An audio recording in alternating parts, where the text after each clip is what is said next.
Hello, my name is Paul Pfeffer, and I'm leading a workshop on foundations in student-centered, models-based high school physics. This workshop is really targeted primarily towards newish teachers, either pre-service teachers or teachers who have been teaching 1 or 2 years that maybe are struggling with covering the content in a way that connects well to their students.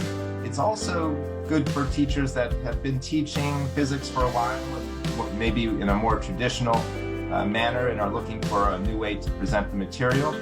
So this follows a models-based approach where pretty much every unit starts with some sort of interactive laboratory or investigation where the students can develop some intuition surrounding the concept, and then they develop a model, as we call it, around the phenomenon we're studying, and somehow create some sort of structure to their observations in a way that can be used to then make predictions.